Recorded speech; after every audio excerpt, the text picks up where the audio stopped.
Hello student, कैसे हैं आप सभी लोग। स्वागत है आप सभी का हमारे यूट्यूब चैनल प्रॉपर परीक्षा पर। तो आज की क्लास रहेगी आपकी एक्सरसाइज 5.1 बेटा प्रश्नावली 5.1। ठीक है, ये पिछली क्लास करी थी हमने, यूक्लिड साहब की जितनी भी थ्योरी थी बेटा हमने पूरी थ्योरी उसमें करा दिया है। ठीक है, आप सभी लोग एक बार वो वीडियो जरूर देख लें पिछली क्लास को, ताकि आपको ये वाली क्लास बेहतर समझ में आएगी। ठीक है, चलिए बढ़ते हैं सवाल की तरफ। सबसे पहला सवाल है बाबू, निम्नलिखित कथनों में से कौन से कथन सत्य हैं और कौन से कथन असत्य हैं।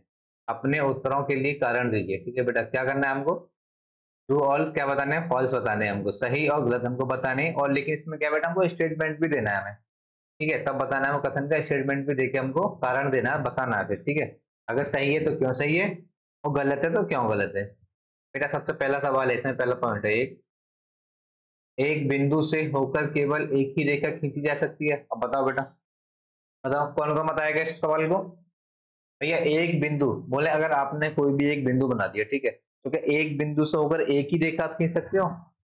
बेटा ऐसा नहीं है, कभी भी आप एक बिंदु से होकर एक रेखा नहीं खींच पाओगे। बेटा जितना मन करेगा ना, वो उतनी रेखा खींच सकते हो। जैसे कि बेटा एक बिंदु देखो, ये क्या बनाया, बोल रहे मैंने एक बिंदु बना दिया। ठीक है, अब जब एक बिंदु बना दिया, इस बिंदु से देखो एक रेखा मैंने क्या करा, ये खींच दी मैंने हॉरिजॉन्टल। ठीक है ना, एक रेखा ये वर्टिकल खींच दी।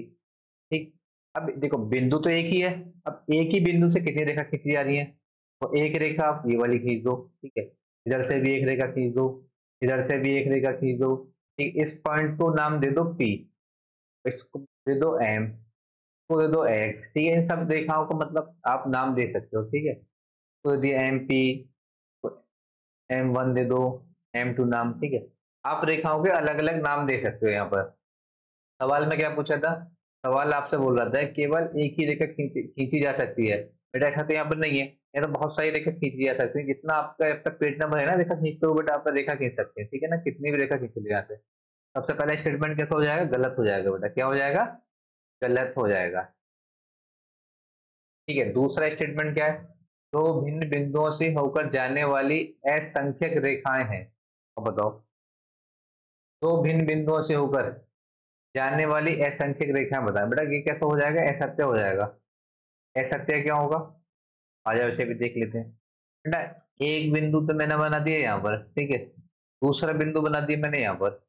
अब जो एक लाइन खींच रहा हूँ ना बेटा मैं, ये वाली देखो, ये लाइन यहाँ से खींच रहा हूँ मैं, इन दोनों बिंदु से होकर जा रही है। लेकिन अगर अदर लाइन खींच रहा हूँ मैं, ये वही लाइन इसी बिंदु से होकर जा रही है, और दूसरा बिंदु यहाँ था, अगर यहाँ पर एक लाइन खींच रहा हूँ मैं, ये भी इस बिंदु से होकर जा रही है। लेकिन जो बड़ी वाली लाइन है, लाइन एक्स, ठीक है, इस लाइन को नाम दे दो लाइन L1, को दे दो L2। ठीक है ना, जो आपकी मेन लाइन थी बेटा क्या थी, एक्स, एक लाइन थी, दो बिंदु थे आपके P1 और दूसरा बिंदु था P2। ठीक है, दोनों बिंदु से होकर कौन सी लाइन गुजर रही है बेटा, आपकी जो एक्स लाइन है, जो एक्स रेखा वो गुजर रही है। लेकिन जो L1 है वो केवल P1 से गुजर रही है, जो L2 है वो केवल P2 से गुजर रही है। अब यहाँ चाहो तो और भी रेखा डाल दो, या एक रेखा यहाँ से गुजर जाएगी, एक रेखा ये गुजर जाएगी। सवाल में क्या बोला था, दो भिन्न बिंदुओं से होकर जाने वाली असंख्यक रेखा है। सवाल में बोला था बेटा दो बिंदुओं से ना कि बहुत सारी रेखा आ सकती है निकल के आपस में। ठीक है, लेकिन ऐसा कभी नहीं हो सकता। ठीक है, इसलिए कथन क्या हो जाएगा, गलत हो जाएगा। मैंने करके तो बता दिया आपको किस तरीके से कथन गलत होगा तुम्हारा। ठीक है, अब बढ़ते हैं सवाल नंबर, इसका पॉइंट है 3, एक शांत रेखा दोनों ओर अनिश्चित रूप से बढ़ाई जा सकती है। देखो बेटा, शांत रेखा को आप समझ लो, या एक रेखा बना दो शांत। ठीक है, इस रेखा का क्या नाम दोगे आप, शांत रेखा दोगे थर्ड को। ठीक है, और शांत रेखा दोनों ओर अनिश्चित रूप से बढ़ाई जा सकती है, इसको दे दो सत्य है। ठीक है भैया, सिंपल बात है। अगर मैंने एक रेखा बना दी है, रेखाखंड ए और बी, अगर मुझसे कहा जाए कि राइट साइड में आप रेखा को इसको बढ़ाओ, तो क्या भैया बढ़ा नहीं सकता मैं। भाई रेखा तो रेखा है ना, अगर मैंने कोई इतनी बड़ी रेखा खींच रखी है, ठीक है ना, इतनी बड़ी खींच रखी है, अगर मुझसे कोई यह कहने लगा भाई इस रेखा को थोड़ा खींच के लंबा कर दो, तो आप कैसे करोगे, उसको बढ़ा दोगे। बोले तो अगर कोई भी रस्सी आपके पास में छोटी है, ठीक है, और वो रस्सी को खोलना चाहो तो आप आगे को खोल सकते हो। ठीक है, उसमें आप जोड़ भी लगा के बढ़ा सकते हो। इस तरीके की रेखा भी आप क्या करोगे, आगे एक्सटेंड कर सकते हो, आगे को बढ़ा सकते हो आगे को। ठीक है, तो ये भी कथन क्या हो जाएगा बाबू, आपका सत्य हो जाएगा। सवाल है आपका चौथा नंबर सवाल है। ठीक है, चौथा सवाल क्या है आपका, यदि दो वृत्त बराबर है मिनट। ठीक है, क्या सवाल है, चलो दो वृत्त बराबर हैं तो उनकी त्रिज्याएं बराबर होती हैं। अब बता दो, अगर दो वृत्त अगर बराबर होंगे तो क्या उनकी त्रिज्या बराबर होंगी? ठीक है, मैं यहीं पे कर लेता हूँ अभी। ठीक है, तो साफ कर देते हैं, अभी हम हटा देते हैं सबको।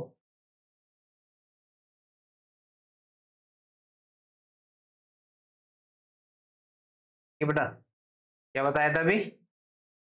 अगर यदि दो वृत्त बराबर हैं, ठीक है, मैंने दो वृत्त वृत्त बोले बेटा, सर्कल, एक सर्किल और दूसरा सर्किल ये बन गया। ठीक है, अगर दोनों सर्किल आपके बराबर हो जाएंगे, ठीक है ना, तो उनकी त्रिज्या, त्रिज्या बेटा समझते हो कौन सी होती है? ये पूरा पूरा क्या होता है? डायमीटर। और इसकी आधी जो कहलाती है इतनी, ये कहलाती है त्रिज्या। अब ये दोनों बेटा ये बराबर है, ठीक है ना, ये भी सर्किल बराबर है, ठीक है, तो ये भी त्रिज्या क्या होगी इसकी? ये भैया बराबर होंगी ना दोनों त्रिज्या, अगर सर्किल बराबर तो त्रिज्या भी बराबर। ठीक, तो ये कथन कैसा हो जाएगा? सत्य कथन। अब एक कथन और है, सवाल नंबर 5 है। बी, क्या बेटा? सवाल नंबर 5 है, आकृति 5.9 में यदि ए बी बराबर पी क्यू और पी क्यू बराबर एक्स बाई है, तो ए बी बराबर एक्स बाई होगा या नहीं होगा? अब बेटा देखो, आकृति जो बनी हुई है, ये बनी हुई है 5.9। बट एक लाइन कितनी है आपके सामने? ए बी एक लाइन है, दूसरी लाइन क्या है? पी क्यू, तीसरी लाइन है एक्स बाई। अब सवाल में बोल रखा है आपसे, अगर ए बी बराबर पी क्यू है, ठीक है, और दूसरा पी क्यू बराबर एक्स बाई है, तो बेटा ए बी बराबर एक्स बाई होगी या नहीं होगी? ए बी बराबर एक्स बाई है या नहीं है? भाई इतना सा सवाल है, अब बताओ है या नहीं, मुझे ये बता दो। बेटा सिंपल बात है, जब ये वस्तु इसके बराबर है, अब ये वस्तु इसके बराबर है, तो बेटा ये वाली वस्तु भी इसके बराबर हो जाएगी ना। वस्तु बोला तो मैं वस्तु बोला लाइन, ये वाली लाइन इसके बराबर हो जाएगी। ये भी स्टेटमेंट क्या हो जाएगा आपका? सही हो जाएगा। ठीक है, ऐसा हो जाएगा, सत्य हो जाएगा। अब आई होप मैं समझ रहा हूँ ये सवाल आप सभी के समझ में आ गया होगा। ठीक है, सवाल नंबर 1 था, इसके 5 पार्ट थे, पांचों पार्ट यहाँ से हमने करा दिए। लेकिन बस बेटा खास करके आप एक बात का ख्याल रखें, आप बेहतर तरीके से कॉपी पेन लेकर बैठे, जब भी पढ़ने के लिए बैठे कॉपी पेन लेकर बैठे। ऐसा नहीं एसी में लेटे हुए हैं, कूलर में लेटे हुए हैं, कोई बच्चे रजाई में लेटे हुए हैं, ठीक है, तो आप मस्त तरीके से वीडियो देख रहे हैं, तो बेटा वीडियो कभी इस तरीके से समझ में नहीं आती कोई भी चीज। ठीक है, कहानी नहीं है कि क्या बेटा मैथ है, मैथ क्या होगा, जितनी प्रैक्टिस करोगे आप, ठीक है, उतनी आपके समझ में आएगा। ठीक है, इसी साथ बढ़ते हैं हम सवाल नंबर 2 पर। अब किससे बढ़ते हैं हम? सवाल नंबर 2। आ जाओ भैया सवाल नंबर 2 पर। अब सवाल नंबर 2 क्या बताओ? निम्नलिखित पदों में से क्या है बेटा? सवाल नंबर 2, निम्नलिखित पदों में से प्रत्येक की परिभाषा दीजिए। क्या इनके लिए कुछ ऐसे पद हैं जिन्हें परिभाषित करने की आवश्यकता है? वे क्या हैं और आप इन्हें कैसे परिभाषित कर पाएंगे? ठीक है, इंग्लिश में पढ़ लो बेटा, इंग्लिश वाले भी अगर सवाल पढ़ना चाहो तो। Give a definition for each of the following terms, are there other terms that need to be defined first, what are they and how might you define them? क्या करना है आपको, इन्हें कैसे परिभाषित करेंगे? जितने भी नंबर दे रखे हैं, ठीक है, जो सब दे रखे हैं, समांतर रेखा है, लंब रेखा है, रेखाखंड, वृत्त की त्रिज्या और वर्ग। ठीक है, आ जाओ सवाल की तरफ। क्या है बेटा? सबसे पहला सवाल है समांतर रेखा है। सबसे पहला सवाल क्या है? समांतर रेखा है। अगर आप सबसे पहले सवाल की समांतर रेखा की आप डेफिनेशन दोगे तो कैसे दोगे? आप डेफिनेशन में लिख सकते हो बेटा, दो लाइन, ठीक है, दो रेखाओं के बीच की दूरी अगर कैसी बेटा? समान है, तो वो रेखा कैसी कहलाएंगी? समांतर रेखा कहलाती है। दो रेखाओं के बीच की दूरी, दो रेखाओं के बीच की दूरी बराबर होनी चाहिए, बराबर होनी चाहिए। ठीक है बेटा, जैसे कि दो रेखा है यहाँ पर, एक रेखा L1, दूसरी रेखा L2। बेटा ये जो रेखा है ना, इनके जो बीच की दूरी है यहाँ पर, अगर ये भी 1 मीटर है ना, इस कॉर्नर में भी कितनी होनी चाहिए? 1 ही मीटर होनी चाहिए। ठीक है, इसी तरीके से अगर और भी रेखा आप इसमें जोड़ोगे, क्या देखा, एक और जोड़ दो L3, तो इसकी भी डिस्टेंस कितनी होनी चाहिए बताओ? 1 मीटर होनी चाहिए। मैंने क्या बताया? दो रेखा हो, तीन रेखा हो, पांच रेखा हो, ठीक है, सभी की सभी रेखाओं की जो बीच की दूरी है बेटा, जो बीच का जो गैप होगा वो क्या होगा? समान होना चाहिए यहाँ पर। ठीक है, वही क्या कहलाएंगी? समांतर रेखा कहलाएंगी। मैंने क्या बताया था अभी आपको? रेखा बना के बता दी, उसकी डेफिनेशन भी यहाँ पर लिखवा दी। उसके बाद में क्या बेटा, लंब रेखाएं, ये क्या है, लंब रेखाएं। अब सवाल नंबर 2, बेटा लंब रेखा किस तरीके से आप पहचानोगे? लंब के मतलब बेटा ये हो गया जैसे कि एक रेखा मैंने लिटी हुई यहाँ पर डाल दी एक्स एक्सिस पर, दूसरी रेखा वाई एक्सिस पर, ठीक है ना, इसका नाम एक्स, इस रेखा का नाम दे दो आप वाई। अब यहाँ बेटा कुछ ना कुछ एंगल बनेगा ये, ठीक, जो एंगल यहाँ पर बनेगा, तो ये रेखा दे दो सी और डी नाम, और इसको दे दो ए और बी यहाँ तक। तो यहाँ कुछ ना कुछ तो एंगल बनेगा। लंब रेखा क्या होती है बेटा, दो रेखाएं ए बी तथा सी डी जो एक ही तल में स्थित हो। ये बेटा दो रेखाएं हैं, बेटा एक रेखा क्या है ए बी, दूसरी रेखा क्या है सी डी, दो रेखाएं जो एक ही तल में, बेटा किसमें, एक ही कार्टेशियन सिस्टम में, बेटा ये वाला एक ही तल में स्थित हो दोनों, ठीक है ना, वो रेखा क्या कहलाएंगी बेटा, आपकी लंब रेखाएं कहलाती हैं, ठीक है। और वे क्या करती हैं, समकोण त्रिभुज बनाती हैं। समकोण त्रिभुज कैसे आप शो करोगे, ए बी और सी डी, ठीक है बेटा, क्या बनाती हैं कि समकोण त्रिभुज बनाती हैं। ए बी जो बेटा रेखा है वो समकोण त्रिभुज किस पर बना रही है, सी डी पर। मैंने क्या बताया था, कोई बेटा एक प्लेन है, उसमें क्या है बेटा, दो रेखा है, दो समांतर रेखा, एक रेखा ए बी, दूसरी रेखा सी डी, वो रेखा क्या कर रही है आपस में, एक दूसरे को काट रही है, ठीक है, वही क्या कहलाएगा, लंब रेखा कहलाती है। और ये क्या क्या करती हैं आपस में, एक समकोण त्रिभुज भी बनाती हैं, ए बी समकोण बराबर सी डी। उसके बाद में बेटा रेखाखंड। अब रेखाखंड को किस तरीके से समझोगे आप, आ जाओ। सवाल नंबर 3 है, बेटा कोई भी एक रेखा है, ठीक है, ये बना दी, इसका नाम दे दिए यहाँ पर ए, इसका नाम दे दिए बी। रेखाखंड का मतलब ये होगा बेटा, अगर मैंने कोई भी एक रेखा बना दी, अगर उस रेखा को मैं एक्सटेंड करने के लिए आपसे बोल दूं, ठीक है ना, मैं एक्सटेंड तो कर सकता हूँ, यहाँ से मैं बताया था अभी पिछले सवाल में भी, कोई भी रेखा को आप बढ़ा भी सकते हो, ठीक है ना, कितनी बढ़ा सकते हो यहाँ तक आपका मन करे। और इसको लिखने का जो मेन तरीका होता है बेटा, होता है ए बी पे बार, ठीक है, लिखा जा सकता है इसको, लिख सकते हैं बेटा इस तरीके से भी इसको हम, ठीक है। आइए मैं समझ रहा हूँ, समझ में आ रहा होगा आप सभी के रेखाखंड की, ए बी तथा बी ए एक ही रेखाखंड को दर्शाते हैं। तो बेटा या तो उसको बोल लो आप ए बी, ठीक है, कुछ स्टूडेंट बोलने लगे सर मैं तो ए बी नहीं, मैं तो बोलूंगा इसको बी ए। तो बेटा आप इसको बी ए की फॉर्म में भी इस तरीके से आप लिख सकते हो, बी ए भी लिख सकते हैं इसको, और ए बी भी लिख सकते हैं।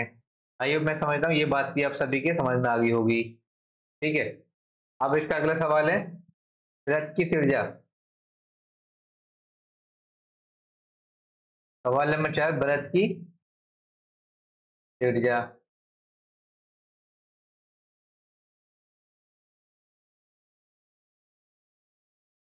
क्या है बेटा सवाल नंबर 4, वृत्त की त्रिज्या, केंद्र से वृत्त पर किसी स्थित बिंदु की दूरी उस वृत्त की त्रिज्या कहलाती है। बेटा मैंने बना दी यहाँ से वृत्त एक, ठीक, अब ये जो सर्किल बनाया है बेटा, वृत्त जो बनाया हुआ है यहाँ पर एक, इस वृत्त का सेंटर बेटा यहाँ कहीं होगा, बिल्कुल एकदम मिड पॉइंट। अब यहाँ सेंटर से लेके यहाँ तक की जो डिस्टेंस कहलाएगी, वह क्या कहलाएगी बेटा, वही दूरी क्या कहलाएगी, त्रिज्या कहलाती है। कहाँ से बेटा, सेंटर से लेके सर्किल की जो आउटर लाइन है वहां तक की जो डिस्टेंस क्या कहलाएगी, आपकी त्रिज्या कहलाएगी, ठीक है, दूरी उस वृत्त की दूरी जो भी होगी वो त्रिज्या कहलाएगी। और इसके बाद में अगला है बेटा आपके स्क्वायर या वर्ग।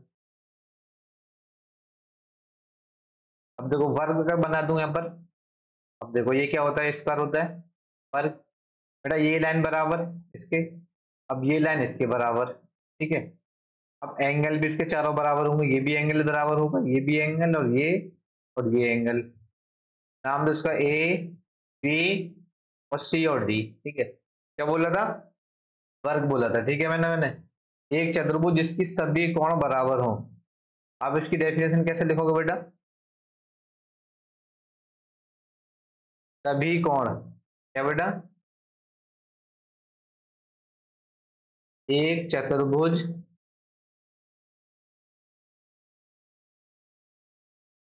एक चतुर्भुज जिसके सभी कोण बराबर हो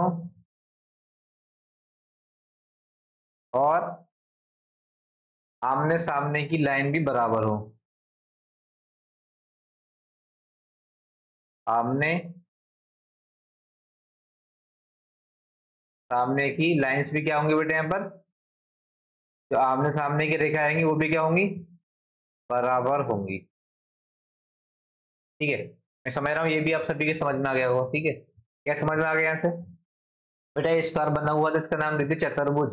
क्या नाम है, चतुर्भुज ए बी सी डी। ठीक है, तो सभी एंगल जो होंगे, चारों angle, angle A, angle B, angle C, angle C, सभी क्या होंगे, आपस में बराबर होंगे। और इसकी जो लाइंस होंगी बेटा, आमने सामने अपोजिट लाइन इसकी क्या होंगी, आपस में बराबर होंगी। मैं सिंपल भाषा में इसकी परिभाषा लिखवाई है, और बाकी जो बोला है ना बेटा, मेरे बोलने पर आप लोग ध्यान दें। ठीक है, अपना भी परिभाषा लिख सकते हैं, इसकी कोई दिक्कत नहीं है ऐसी। अब बढ़ते हैं सवाल नंबर 3 बेटा। सवाल नंबर 3 क्या, देखो सवाल नंबर 3 है, नीचे दी हुई दो अभिधारणाओं पर विचार कीजिए। क्या करना है बेटा, जो नीचे दी हुई है ना, उन पर आपको क्या करना है, विचार करना है। नीचे दी हुई दो अभिधारणाओं पर विचार कीजिए। दो भिन्न बिंदु ए और बी दिए रहने पर एक तीसरा बिंदु सी ऐसा विद्यमान है जो ए और बी के बीच स्थित होता है। अब बेटा देखो, तो ये सिंपल बात है, अगर दो बिंदु दे रखे हो आपको ए और बी, एक बिंदु ए, दूसरा बिंदु बी। ठीक है भैया, अब आपको क्या दे रखे हैं, दो बिंदु दे रखे हैं ए और बी। अब तीसरा भैया एक और निकल के आ गए विद्वान साहब, बोले भैया ना तो मैं इधर रहूंगा पीछे, ना आगे रहना चाह रहा मैं कहाँ रहूंगा भाई साहब, बीच में रहना चाह रहा हूँ मैं तो। ठीक है ना, वो क्या आगे, वो आगे बीच में बैठ गए भैया यहाँ पर। ठीक है, अब लाइन इसको आपस में मिला दो, ये लाइन एक हो गई।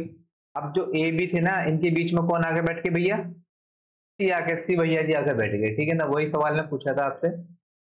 दो भिन्न बिंदु हैं ए और बी, ये रहने पर एक तीसरा बिंदु सी ऐसा विद्यमान है जो ए और बी के बीच में होता है। ठीक है, या मान लिया आपके सामने भैया सिंपल है, आके बैठ गया तीसरा बिंदु भी। अब इसके बाद बढ़ोगे अगले सवाल की तरफ। अगला सवाल है इसका, यहाँ कम से कम ऐसे तीन बिंदु विद्यमान हैं कि वे एक रेखा पर स्थित नहीं है। देखो सिंपल बात है भैया, अगर तीन बिंदु दे दिए जाए आपको, ठीक है ना, वो एक रेखा पर स्थित नहीं होंगे। तो तीन बिंदु हैं, एक बिंदु ये वाला, ठीक है, और दूसरा बिंदु क्या होगा। ठीक है बेटा, क्या सवाल था अभी ये वाला, सवाल नंबर 2 था इसका, यहाँ कम से कम, ठीक है, कितना बेटा, तीन बिंदु विद्यमान है। ठीक है, जब तीन बिंदु विद्यमान है, वे एक रेखा पर स्थित नहीं है। क्या बोला था बेटा, एक रेखा अगर आपने खींची सीधी, उस पर क्या होंगे बेटा, कि स्थित नहीं होंगे। एक रेखा खींच दो यहाँ पर, इस पर स्थित नहीं होंगे। अब और देखो आगे, क्या इन अभिधारणाओं में कोई अपरिभाषित शब्द है, क्या ये अभिधारणाएं अविरोधी हैं, क्या ये यूक्लिड की अभिधारणाओं से प्राप्त होती हैं, स्पष्ट कीजिए। ठीक है बेटा, मैंने जो पिछली क्लास आपको बताई थी उसमें सेम हूबहू बेटा यही वाला क्वेश्चन है, यही वाला सवाल है। ठीक है ना, वहां जाकर आप देख लें, तरीके से मैंने यूक्लिड के आधार पर इसको बताया है। ठीक है, अब आइए इसके बाद बढ़ते हैं हम अगले सवाल की तरफ। अगला सवाल क्या है बेटा आपका, सवाल नंबर 3 है, consider two postulate given below. ठीक है ना बेटा, सवाल नंबर जो 3 है बेटा वो आपको दे दिया गया है, और ये सवाल नंबर 3 बेटा इसी का पार्ट था। ठीक है, सवाल नंबर 3 तो करा दिया हमने। अब बढ़ते हैं सवाल नंबर 4 की तरफ। सवाल नंबर 4 क्या बेटा, देखो, यदि दो बिंदुओं ए और बी के बीच, ठीक है क्या बेटा, अगर दो बिंदु दिए हुए हैं आपको, यदि दो बिंदु ए और बी के बीच एक बिंदु सी ऐसा स्थित है कि ए सी बराबर बी सी है, तो सिद्ध कीजिए कि ए सी बराबर 1/2 ए बी है। एक आकृति खींचकर इसे स्पष्ट कीजिए। आ जाओ भैया, हल कर लेने से अब। ठीक है, समझ में आ रहा होगा आपको बेटा, दो ए और बी के बीच एक बिंदु स्थित कर दिए मैंने, बना दी एक लाइन यहाँ से लेके यहाँ तक, ये बी इधर ए, इसके पीछे में एक बिंदु बना दिया सी। ठीक है बाबू, अब कर लो, आ जाओ बेटा, देखो ए बी, ए सी बराबर कितना हो जाएगा, बी सी, ए सी बराबर बी सी। ये एक चीज और लिख लो यहाँ पर बेटा, ए बी बराबर कितना आएगा बताओ, ए सी प्लस बी सी। भैया ये दोनों पूरी लाइन जोड़ के ही तो आएगा, ये दोनों मैंने आपस में जोड़ दिए यहाँ पर, A B plus B C, दोनों के बराबर क्या है भैया, ए बी के बराबर है। ठीक है, अब आ जाओ, ए सी बराबर मैंने क्या लिखा था अभी यहाँ पर बेटा, बी सी। ए सी बराबर बी सी। बेटा मैं यहाँ पर लिखूँ दोनों तरफ ए सी जोड़ने पर, ये क्या करोगे यहाँ पर तुम बेटा, दोनों तरफ क्या करोगे, जो ए सी है ना तुम्हारा, ए और सी, इसको दोनों तरफ ऐड कर दो। ए सी प्लस ए सी बराबर ए सी प्लस बी सी। अब देखो ए सी और ए सी कितना हो जाएगा बेटा, 2AC बराबर, अब ए सी प्लस बी सी, अब देखो ए सी प्लस बी सी बराबर कितना था, ए बी, रख दो यहाँ पर ए बी। अब देखो प्रूफ क्या करना था, ए सी बराबर 1/2 बी सी, ए सी बराबर 1/2 कितना बेटा, बी सी। ये क्या करना था आपको, प्रूफ करना था। यहाँ पर क्या हुआ, सवाल सॉल्व हो गया यहाँ तक, ठीक है ना। ए सी बराबर 1/2 बी सी, यही आपको निकालना था यहाँ से बेटा। इसके बाद अगला सवाल है सवाल नंबर 5। ये प्रश्न 4 में सी रेखाखंड ए बी का एक मध्य बिंदु कहलाता है। सिद्ध कीजिए कि एक रेखाखंड का एक और केवल एक ही मध्य बिंदु होता है। अब ठीक क्या करना है आपको, सिद्ध करके बताना है, इनको प्रूफ करके बताना है कि आप कोई भी एक लाइन है ना बेटा, कोई भी एक लाइन है, अब जाहिर सी बात अगर आपके पास में अगर 1 मीटर कपड़ा है, ठीक है, तो उसका कोई ना कोई एक मिड पॉइंट तो होगा ना। ठीक है, आप कुछ भी एग्जांपल पे ले लें। देखिए कि पेन होगी बेटा, ठीक है ना, क्या होगा यहाँ पे पेन होगी एक। अब इस पेन का क्या होगा, एक मिड पॉइंट होगा यहाँ पर कहीं ना कहीं, तो बाबू ये दो भागों में बटेगी ना, बराबर भागों में, यहाँ से कहीं बटेगी, इसलिए क्या होगा, किसी भी एक सिंगल लाइंस का एक मिड पॉइंट होगा। ठीक है, ऐसा नहीं उसके बहुत सारे मिड पॉइंट होंगे। तो मैं प्रूफ करके दिखाते हैं अभी आपको सवाल। आ जाओ बेटा, एक लाइन बना दी बाबू मैंने, यहाँ लाइन खींची सीधी, ए और बी, सिंपल। अब दो बिंदु डाल दिए यहाँ पर, सी और डी। आ जाओ भैया, क्वेश्चन 4 में बनाए थे मैंने सी रेखाखंड वाले, यहाँ एक बिंदु मैंने और ऐड करिए। सिद्ध कीजिए कि रेखाखंड का एक और केवल एक ही मध्य बिंदु होता है। क्या सिद्ध करके बताना है कि मुझे कि इसका जो रेखाखंड है ना, इसका एक ही मध्य बिंदु होगा, ऐसा नहीं इसके दो दो मिड पॉइंट निकल के आएंगे। ठीक है ना, कोई भी दुनिया में चीज है, सभी के सभी क्या होता है, मिड पॉइंट सभी का एक ही होता है, सिंगल मिड पॉइंट होगा, ऐसे नहीं दो होंगे। आ जाओ सवाल की तरफ बढ़ते हैं अब। ठीक है, सबसे पहले क्या लिखोगे आप, ए डी बराबर बी बी, ए डी बराबर डी बी। देखो बेटा ए डी बराबर डी बी, ठीक है, कर दिया मैंने यहाँ पर ए डी बराबर डी बी। अब आप क्या करोगे, सी रेखाखंड के लिए बात करोगे, जब सी रेखाखंड के लिए बात करोगे आप ए बी पर, ए बी का मध्य बिंदु है, सी क्या बेटा, ए बी का मध्य बिंदु है, मध्य बिंदु है। ठीक है, एक ही क्वेश्चन मान लो इसको आप, अब इसके अकॉर्डिंग बात कर लो आप। यहाँ के निकल के आएगा ए बी ए सी बराबर सी बी। अब देखो कितना निकल गया बेटा यहाँ पर। अब लाइन कहां से कहां तक ले ली हमने, ए सी बराबर सी बी, अब ये ले लिया, पहले क्या लिया था हमने, ए डी, ठीक है ना, ए डी बराबर बी बी। ठीक है, अब दोनों इक्वेशन बन गई, दो इक्वेशन हो गई, इक्वेशन एक इक्वेशन दो। अब इक्वेशन एक में से दो को घटाने पर, इक्वेशन एक को इक्वेशन दो से घटाने पर, देखो भैया, अब इक्वेशन दो ये वाली है आपकी, अब दो से एक को घटाओगे तो ए सी माइनस की A D, A C minus के ए डी बराबर सी बी माइनस के डी बी। ठीक है, मैं समझ रहा हूँ, आई होप ये सारी बातें आप लोगों के समझ में आ रही होंगी। अब देखो डी सी बराबर, बेटा ये देखो डी सी, ये वाला पॉइंट, डी सी बराबर कितना हुआ आपका, A C minus A D, D C बराबर A C minus A D. आप घर पे बैठ के बेटा इसको सॉल्व कर लें, या सॉल्व करोगे आप पूरा ए सी लोगे, और जब पूरा ए सी के बराबर कितना होगा, ए सी बराबर A D plus D C होगा। हमको क्या निकालना है, डी सी निकालना, तो क्या होगा आपस में चेंज होगा, माइनस का प्लस हो जाएगा, प्लस का माइनस हो जाएगा, इधर कितना जाएगा, डी सी। ठीक है, डी सी बराबर माइनस का, अब बेटा जब इधर निकालोगे यार निकल जाएगा माइनस का डी सी, इधर भी क्या था, इधर सी डी माइनस का D B, C D minus का डी बी, कितना निकल गया बेटा, आपस में क्या होगा, दोनों ये कट जाएंगे यहाँ पर, ठीक है। तो जो बेटा कटेंगे नहीं, यहाँ पर क्या हो जाएगा, ये ऐड हो जाएगा, ठीक है। ऐड कैसे हो जाएगा, अब देखो, D C plus D C बराबर 2 DC बराबर 0, ठीक है। तो डी सी बराबर बेटा कितना आ गया, 0 आ गया, ठीक है ना। आई होप मैं समझ रहा हूँ, ये सब आपके समझ में आ गया होगा, ठीक। अब देखो, सी तथा डी क्या है बेटा, दोनों संपाती हैं आपस में एक दूसरे के। सी तथा डी क्या है, संपाती हैं, ठीक है। अब डीसी बराबर जो 0 निकल के आया ना, इसका मतलब बेटा ये हो गया कि जो पॉइंट लिया है ना हमने, ये पूरा इतना पॉइंट क्या मान लिया हमने, मिड मान लिया था पूरा। सी और डी के बीच की डिस्टेंस मानी थी हमने, वो पूरी की पूरी मिड मानी थी यहाँ पर। तो हमने क्या प्रूव करके दिखाया आपको, यहाँ पर कोई भी एक चीज थी या फिर कोई भी वस्तु सही, उसके जो बीच की जो पॉइंट होगा ना बेटा, कहीं भी आप इतना मान लो, ठीक है, इतना मान लो, पॉइंट मान लो, वो सेम आपको बराबर मानना होगा, ठीक है। ऐसा नहीं अब ज्यादा कम बढ़ती माना होगा, ठीक है। अब इसी के साथ में सवाल नंबर 6 देख लो। सवाल नंबर 6 क्या बाबू, सवाल नंबर 6 बेटा, आकृति 5.10 में यदि AC बराबर BD है तो सिद्ध कीजिए कि AB बराबर CD। क्या बेटा, AB बराबर CD। अब देखो, AC बराबर BD, AC, अब यहाँ से क्या करोगे आप, हल करना शुरू कर दो।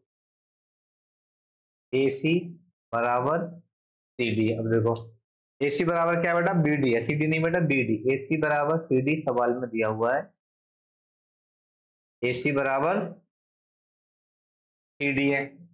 तो सवाल को जब सॉल्व करोगे ना, यहाँ पर आकृति में क्या दिया हुआ था बेटा, फिगर दिखाया हुआ है यहाँ पर, एक लाइन है सीधी की सीधी। अब इस लाइन में कितने बिंदु दे रखे हैं, 4 बिंदु दिए हुए इसमें, A B C D, ठीक है। आप यहाँ से कैसे निकालोगे, AC बराबर, अगर मैं कहीं ले जाऊं बेटा, AC बराबर कैसे निकालोगे बताओ। AC बराबर, अब मैं बोल रहा हूँ AC बराबर AB plus BC, AB plus BC। Equation का नाम 2 दे दो, इस इक्वेशन का नाम कितना हो जाएगा बेटा, 1, ठीक है। जब आप यहाँ पर सॉल्व करोगे, सवाल में दिया हुआ था यहाँ पर, ठीक है ना, ये क्या हुआ था, गिवन था सवाल में AC बराबर CD, तो क्या माना था हमने, इक्वेशन 1। फिर क्या निकाला मैंने यहाँ से, AC बराबर AB प्लस BC, इसको क्या मान लिया बेटा, मैंने नाम दे दिया इक्वेशन 2, ठीक है। अब सॉल्व करोगे यहाँ पे बिंदु, ठीक है, जो बिंदु बेटा B है आपका, वो A तथा C के बीच में स्थित है, बिंदु B, ठीक है, वो A तथा C के बीच में स्थित है, बिंदु A, क्या बेटा, बिंदु B, बिंदु B A तथा C के बीच में, C के बीच में स्थित है, क्या बेटा, C के बीच में स्थित है, ठीक है। क्या लिखे आप, बिंदु जो बेटा B है ना, यहाँ पर ये वाला जो B है, वो किन के बीच में है बेटा, बिंदु B, A और C दोनों के बीच में क्या है बेटा, दोनों के मिड में है यहाँ पर। अब जब लाइन जब बनाओगे तो कैसा बनाओगे, BD बराबर, क्या बनाओगे बेटा, BD बराबर कितने बेटा यहाँ पर, BD बराबर क्या लिखोगे यहाँ सब आप, BC plus CD, BC plus CD, इसी इक्वेशन नाम दो, इक्वेशन नंबर 3। अब देखो, अगली जब बात करोगे आप यहाँ पर, अगली बात लिखोगे आप बिंदु C। अब जब बेटा बिंदु C है, बेटा C है, अब बिंदु C पे बात करोगे, अब बिंदु C, कि बेटा मैं यहाँ पर अगर चाहूँ तो बेटा कुछ यहाँ पर भी 1 मिनट आप यहाँ रुके, थोड़ा सा मैं स्पेस बना लूँ बेटा, क्या बना लूँ यहाँ, कि बेटा सवाल नंबर चल रहा था हमारा, सवाल नंबर 6 था हमारा, तो हमने यहाँ तक कर लिया था बेटा। सवाल कहाँ तक करा था हमने, बिंदु B, बेटा जो हमारा बिंदु जो B है ना, ठीक है, ये वाला जो बिंदु B, इसके बीच में स्थित है, A और C के बीच में स्थित है, A तथा C के बीच में स्थित है। तो बेटा जो BD बराबर के बराबर बेटा, BD बराबर कितना हो जाएगा बेटा, BC और CD, ठीक है, A और C के बीच में स्थित था, ठीक है। ये जो लाइन निकल के आई बेटा, वो कहाँ से निकल के आई, देखो आपका जो बिंदु C, बिंदु C, बेटा बिंदु जो C है बेटा, वो किन किन के बीच में स्थित है, A कॉमा, क्या लिखोगे बेटा, B कॉमा D, B तथा D के बीच में है बेटा, के B तथा D के बीच में स्थित है, ठीक है। आइए मैं समझ रहा हूँ, ये बात भी आपके समझ में आ गई होगी, ठीक है बेटा। क्या बताया था, बिंदु जो C है ना बेटा, ये वाला बिंदु C, अब ये किन के बीच में आ गया, बी और डी के बीच में आ गया, इक्वेशन बन गई हमारी ये वाली थर्ड, ठीक है ना। उससे पहले क्या था बेटा, हमारा बिंदु बी लिया था, बी हमारे किसके बीच में था, ए और सी के बीच में था, इक्वेशन 2 निकल के आई थी।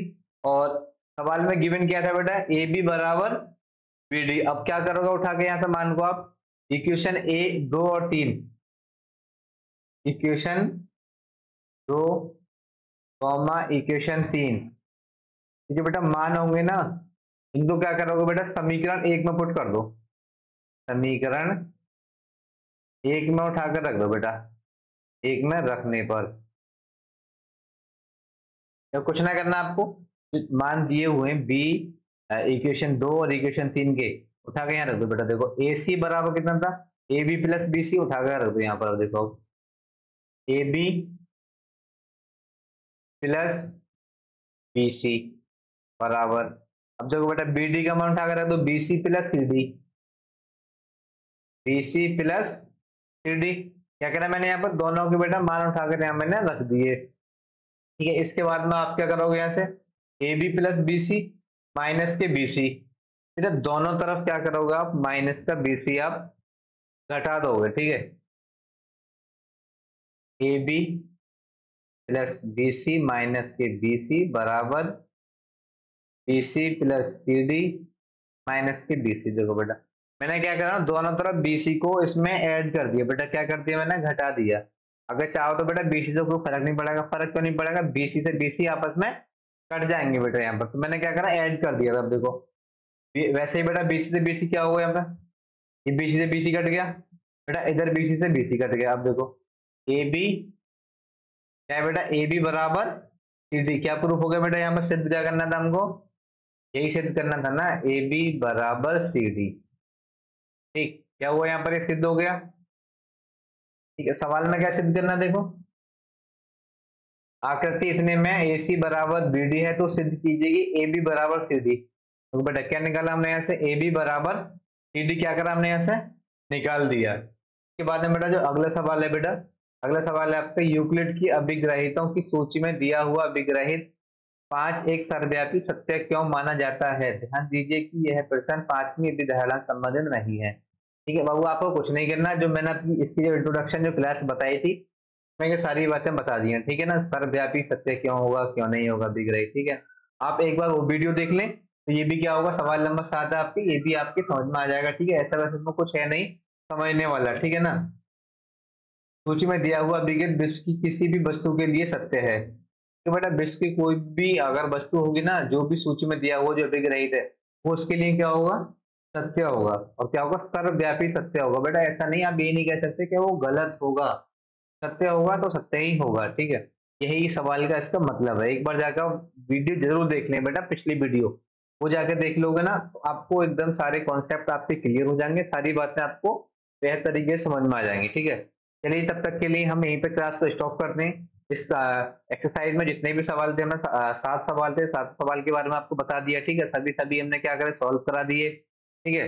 और बेटा आप अगर हमारे चैनल पर नए हैं ना, अगर तो वीडियो को सब्सक्राइब सॉरी बेटा चैनल को सब्सक्राइब करें और वीडियो को लाइक जरूर कर दें, ठीक है। अगर हमारा पढ़ाई हुआ समझ में आ रहा हो तो अपने फ्रेंड और ट्यूशन वाले जितने भी क्लास वाले हैं सभी के साथ में बेटा वीडियो को शेयर जरूर कर दें एक बार।